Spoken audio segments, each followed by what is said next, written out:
एक बार एक सेठ ने एक शोरूम खोला और एक बुजुर्ग को इनॉग्रेशन के लिए बुलाया।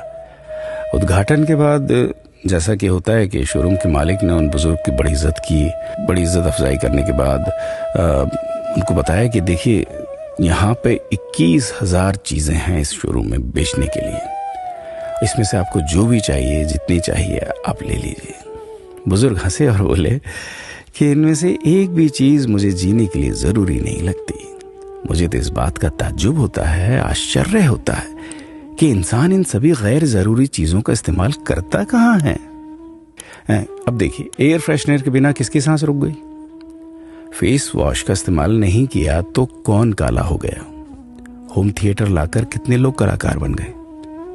कंडीशनर से किसके बाल मुलायम और काले हुए हैं? अरे, जो डाइनिंग टेबल यूज करते हैं, क्या उनके घुटने नहीं दुखते?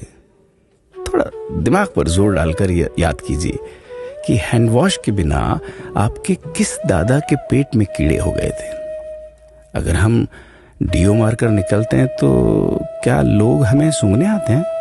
एक्चुअल में तो हम सभी इस प्रकृति को चुनौती दे रहे हैं, वरना बुगला जो होता है वो शैम्पू से नहाता है क्या? मोर अपने रंगों को संवारने या बचाने के लिए कौन सा कंडीशनर या फेस वॉश इस्तेमाल करता है?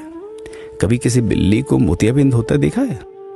किसी खरगोश के बाल कभी गिरते हुए या सफेद होते हुए देखे हैं? इनहेलर या बाम के बिना भी कुत्ते के सूंघने की क्षमता उतनी ही तेज है। मधुमक्खी का शुगर लेवल बिना दवाई के भी कंट्रोल में ही है। अलार्म के बिना भी मुर्गा रोज उठकर बांग देता है। दरअसल इंसान पैसा खर्च करके दुखी होने की चीजें खुद ही खरीदता रहता है। नेट बंद तो दुखी, लाइट जाए तो दुखी, मोबाइल का चार्जर खराब तो दुखी, केबल टीवी कट जाए तो दुखी, मच्छर मारने की दवाई ना मिले तो दुखी, महिलाओं को मेकअप ना मिले तो दुखी, मैचिंग कपड़े नहीं मिले तो दुखी। आजकल इंसान 10 मिनट में 20 तरह से दुखी और परेशान रहता है। बाकी तो गुड़ की रोटी या प्याज रोटी खाकर हाथों का तकिया बनाकर पीपल के नीचे जो आराम से सो जाता है, उसे दुखी करने के लिए तो फरिश्तों को नीचे आना पड़ता है। ये सब देखा देखी का खेल है। सच तो यह है कि सुखी रहने के लिए बहुत कम खर्चा होता है, लेकिन दूसरों को दिखाने में कि मैं कितना सुखी हूं, इसी में बहुत ज्यादा खर्चा होता है। जैसे जैसे सुविधाएं बढ़ रही हैं, दुखी होने के रास्ते भी खुलते जा रहे हैं।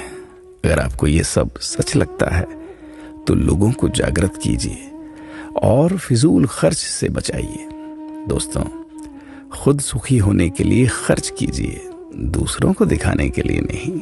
हाँ, लेकिन अपना ख्याल रखिएगा।